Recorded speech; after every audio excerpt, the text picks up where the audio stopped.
तपास केला तो ऍक्युरेट क्लिअर तपास केलेला आहे. नाही या लेकराला पोस्टमार्टमच्या ठिकाणी थांबू पण दिलं नाही. हा डॉक्टर आहे, हा अडाणी नव्हता. नाही डॉक्टरच्या टीमचा डिसिजन आहे. आपण त्यांना तुमच्या समोर कम्युनिकेट केलं होतं ना? सर इन कॅमेरा रिक्वेस्ट केली होती आपण कळवलं होतं का नव्हतं डॉक्टरांना? ऑटोप्सी झाल्यानंतर सांगितलं की इन कॅमेरा होऊ शकली नाही म्हणून.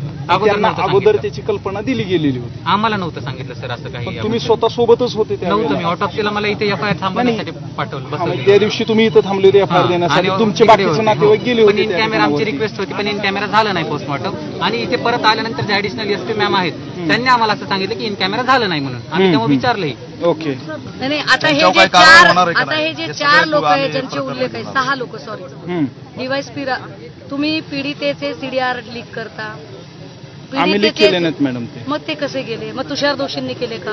कुणी लीक केले? तुषार दोषी तपासासंदर्भातल्या काही ज्या गोष्टी आहेत ते मी आपल्याला या ठिकाणावरती बोलू शकत नाही. तपासाचे अधिकारी म्हणून मला त्याचं बंधन आहे. कोर्टाला मला मला मान्य की आपण बोलू शकत नाहीत. मग जर आपण तपासातली गोष्ट बोलू शकत नाही, आपण तपास अधिकारी असून सुद्धा चाकणकर बाई कशी बोलू शकतो? काय अधिकार आहे तिला? तुषार दोषी बाजूला बसले होते की नाही? मग तुषार दोषी खरेच आडनावाचे आणि नावाप्रमाणे दोषी आहेत का?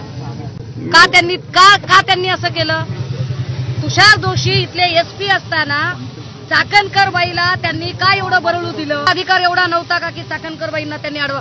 खरं तर ते इथं असायला पाहिजेत. ते का आले नाहीत समोर? राज्यव्यापी आंदोलन त्यांनी तुम्हाला कशाला तोफेच्या तोंडी द्यावं? मी मॅडम उपविभागाचा डीवायएसपी आहे. मी तपासिक अधिकारी आहे. त्यामुळे सर पण आपण ऐका, एकीकडे आपण डीवायएसपी आहे, विभागाचा अधिकारी म्हणताय, दुसरीकडे आपण तपासिक अधिकारी, दुसरीकडे आपण म्हणताय की माझ्या अधिकार कक्षेत अमुक एक आहे, अमुक अर्धा दूर उडाली त्यांनी. दुसरीकडे आपण म्हणताय की नाही माझ्या अधिकार कक्षेत ही बाब नाही, माझ्या अधिकार कक्षेत ती बाब नाही. मग अधिकार कक्षेत कुणाच्या बाब आहे? आम्ही वाटल्यास सर 2 दिवस थांबतो बाबा इथं. आता ह्याच्या पुढे काय बोलायचं? सर अंशुमन धुमाळ जो इमिजिएट ऑफिसर आहे, डॉक्टर मेडिकल सुप्रिंटेंडेंट MS आहे, या डॉक्टर अंशुमन धुमाळला अजूनही त्याच्यावर आरोपपत्र का दाखल झालं नाही? डीवायएसपी राहुल धसवर का बरं आरोपपत्र दाखल झालं नाही? डीवायएसपी राहुल धस, जायपात्रे आणि पाटील याला डिपार्टमेंट वाचवतंय का? आणि जर डिपार्टमेंट वाचवत असेल तर डिपार्टमेंटने केलेल्या तपासावर आम्ही कसा काय विश्वास ठेवायचा? मॅडम आता तुम्ही ज्या पद्धतीने वातावरण विनाकारण मी कालही म्हटलं की मी शांतपणे येते आणि मी शांतपणे जाते. तुम्हाला गरजच नाही सर 1,500-2,000 हजार पोलिस तिथं थांबवायची.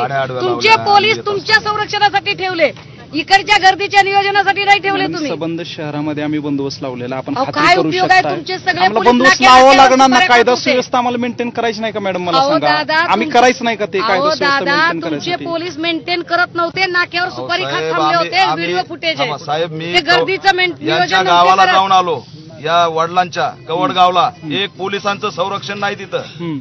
त्यांच्या हत्याकांड झाल्यावर कायदा सुव्यवस्था बिघडणार नाही महाराष्ट्राचा? आज त्यांना एकही संरक्षण नाही. कसे आले? DySP Rahul Dhas, MS Anshuman Dhumal, API Jaypatre, PSI Patil आणि 2 PE,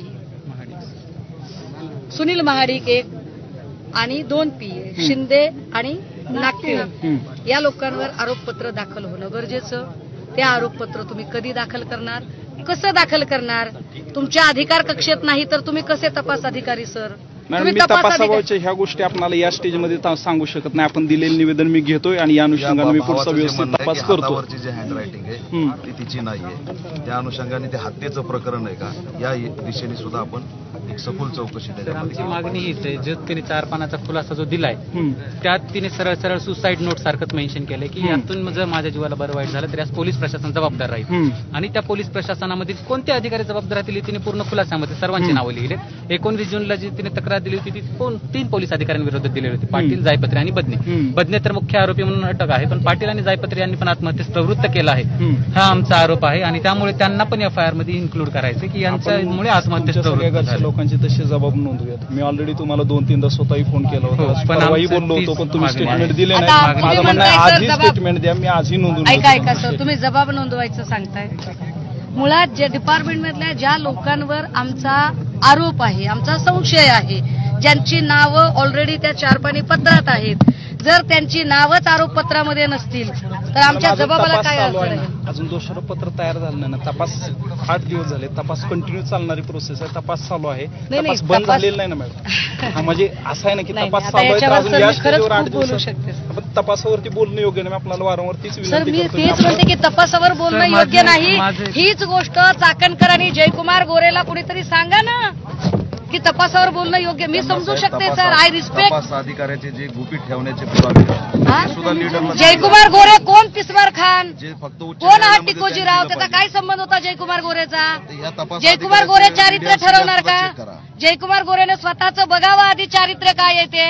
चाकणकर चारित्र्य ठरवणार का? चाकणकर आणि जयकुमार गोरेंनी स्वतःला तपासावं एकदा, मग दुसऱ्याच्या लेकरावर शिंतोडे उडवावे. आज या घरातलं ऊसतोड काय ह्या माणसाकडे बघून तुम्हाला वाटते हो?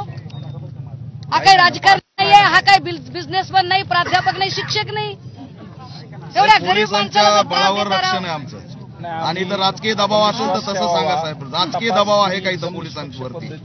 सर, आणि हॉस्पिटलचा डीव्हीआर हॉटेलचा जो सीसीटीव्ही फुटेज आहे तो डीव्हीआर जप्त केला असं सांगितलं होतं. मग त्या मालकांनी प्रेस कॉन्फरन्स घेऊन फुटेज कसं काय बाहेर काढलं? त्याचं मी उत्तर ऑलरेडी आपण तुमच्या ज्या शंका आहेत कुटुंबियाच्या तपासासंदर्भातल्या त्या मला इथं पब्लिकली डिस्कस करता येत नाही. परवा जशी आपण तुमच्या कुटुंबियांसोबत चर्चा केली, आपण 4-5 लोकांनी परत मी तुमच्या सगळ्या प्रश्नांची उत्तरं देतो. तुम्हाला ते जाणून घेण्याचा हक्क आहे, पण मी पब्लिकली नाही सांगू शकतो. मॅडम, मी त्यांना निश्चित बरोबर आहे, सांगितलेलं आहे त्यांना. अगदी मान्य मला मान्य की आपण पब्लिकली सांगू शकत नाही. सर, आपण तुषार दोषींपेक्षा ज्युनियर असून, पदाने सुद्धा आपण असून आपल्याला हे सगळं भान आहे. हे भान तुषार दोषींना का नाही सर? पब्लिकली हे सांगता येत नाही. हे जितक्या नम्रपणाने आणि सज्जनपणाने आपण सांगताय, हे जयकुमार गोरे आणि चाकणकरांना का कळत नाही? हा कुठला कैफ आहे? आणि ते बोलत असताना त्यांना अडवलं पाहिजे, जसं आता आपण आम्हाला अडवताय की हे मी इथं बोलू शकत नाही. तुषार दोषींनी का अडवलं नाही? तुषार दोषींनी ठरवून कॅरेक्टर असोसिएशन करण्यासाठी माणसं बोलावली का? आमचा कन्सर्न काय आहे ते समजून घ्या सर. आम्हाला तुमच्या कुठल्याही पॉलिटिकल भानगडीत पडायचं नाही. आम्हाला तुमच्या कुठल्याही त्या रस्सीखेचमध्ये पडायचं नाही. आमचा कन्सर्न एवढाच आहे की चौकशीच्या कक्षेत ही 6 नावं आणा आणि त्या लेकराच्या चारित्र्यावर जे शिंतोडे उडवायचा प्रयत्न केला त्यांच्याबद्दल तुमच्याकडून काय तुम्ही ऍटलिस्ट तुम्ही त्यांना इथून नोटीस करूच शकाल. तुमचे तपास अगोदर यांचे जबाब नोंदवतो, घरच्या लोकांचे जबाब नोंदवणं. आता कसं जबाब नोंदवायचे सर जर ह्यांचा विश्वासच नाही या डिपार्टमेंटवर? तर तपासावरती मॅडम विश्वास ठेवावा लागेल. कसा ठेवायचा विश्वास? 6 माणसं तुमची मोकाट सुटलेली आहेत. सुनील महाडिक मोकाट आहे, जायपात्रे मोकाट आहे. अहो, त्या पाटीलचं तर नाव आता मर्डर केस मध्ये घेतलंय का बाईने? 3 बायकांनी नाव घेतलं. जबाब नोंदवताना अजून विचार आम्ही किती वेळा संपर्क केला. दुर्दैव असं जबाब नोंदवावे लागतील ना. नाही, दुर्दैव असं आहे की या केस संदर्भात जर इथं शहरात उत्तर प्रश्नाची नावाची जर सभा होत असेल, प्रेस होत असेल, तर त्याच्यावर कंट्रोल आला पाहिजे की नाही? त्याला स्टेज, त्याला माईक, त्याच्याबद्दल आम्हाला काही म्हणायचं नाही. नाही, आम्ही त्यांना आरोपी म्हटलं नाही. त्यांना स्वतःला जर आरोपी वाटत असेल तर तो त्यांचा प्रश्न आहे. कुणालाही त्यांना वाटतंय की ते स्वतः आरोपी आहेत तर त्याला आम्ही काही करू शकत नाही. आपण निवेदन घेतो आपलं. याप्रमाणे मी घरच्या लोकांचे स्टेटमेंट रेकॉर्ड करतो आणि पुढील तपास व्यवस्थित करतो. चाकणकरचं काय करणार? तो माझ्या अधिकारातला विषय. गोरेचं काय करणार? आपण सांगितलेल्या ह्या प्रत्येक मुद्द्यांवरती मी कायदेशीर बाबी तपासून पुढचा तपास व्यवस्थित करतो आणि त्या अनुषंगाने जी करण्याची सर, हे मला किती दिवसात कळेल? ते मी करतो. मला हे किती दिवसात कळेल? ही आपल्याला मी टाइम बाउंड सांगू शकत नाही, कारण ह्या गोष्टींची मला कायदेशीर प्रक्रिया पूर्ण करायला मग आपण वर्ष पण लावाल? नाही, वर्ष नाही ना. कोर्टाच्या तपासाला मर्यादा आहेत ना. 60-90 दिवसांच्या मर्यादा आहेत ना तपासाच्या. 2.5 महिन्यात शिक्षा होईल असं करा. तपास चालणार असं नाही होणार. 2.5 महिन्यात शिक्षा करा आणि फास्ट ट्रॅक कोर्टात जाईल. फास्ट ट्रॅक कोर्टासाठी त्या हिशोबाने कोर्टाला पत्रव्यवहार नक्की करू. हे आम्ही तुम्हालाही सांगितलं. साहेब, आम्हाला हे पण सांगायचं, आमदार आज येणार, दौऱ्यावर येणार हे कळल्यानंतर ह्या फलटणवासियांना जो त्रास झालाय, जे पोलीस डिपार्टमेंटकडनं सहकार्य मिळायला पाहिजे ते सहकार्य मिळत नाही. असे अनेक लोक इथं येऊन सकाळपासून त्यांना सगळे पुराव्यानिशी दाखवलंय. तर मग हे असं का? प्रशासन, जर तुम्ही डिपार्टमेंट इथं सहकार्य केलं तर हे लोक आज आमदारताईपर्यंत आली नसती. मग नेमका काय प्रॉब्लेम आहे? का सहकार्य भेटत नाही? का गुन्हे दाखल करून घेत नाही? का FIR दाखल करून घेत नाही? का आमदारताईपर्यंत यायची वेळ आली या लोकांना? सगळे पलटण मधले रहिवासी सर, अख्ख्या फलटण मधले लोक, आपल्याला याबद्दल काहीच वाटत नाही का सर की अख्ख्या फलटण मधले लोक वेगवेगळ्या लिगलच्या संबंधाने त्यांच्या असणाऱ्या अडचणी इतक्या पब्लिक झाल्या, इतक्या वाईट पद्धतीने त्याच्या चर्चा झाल्या की फलटण पोलीस स्टेशन अक्षरशः छळछावणी आहे. याच्या संबंधाने थेट पुरावे उभे केले सर, माणसं उभी केली. तरीही आपल्याला असं वाटत नाही सर की हे पोलीस अधिकारी बदलण्याची गरज आहे. मॅडम मी त्या संदर्भानं पुढची जी हे आहे आपलं म्हणणं- नाही, पण मुळात माझं ऐका सर, माझा मुळात आक्षेपच तुषार दोषीवर आहे. माझा आक्षेपच तुषार दोषीवर आहे. कारण तुषार दोषी अश्विनी बिद्रे प्रकरणातही तेच केलं होतं, आंतरवाली सराटीतही तेच केलं होतं.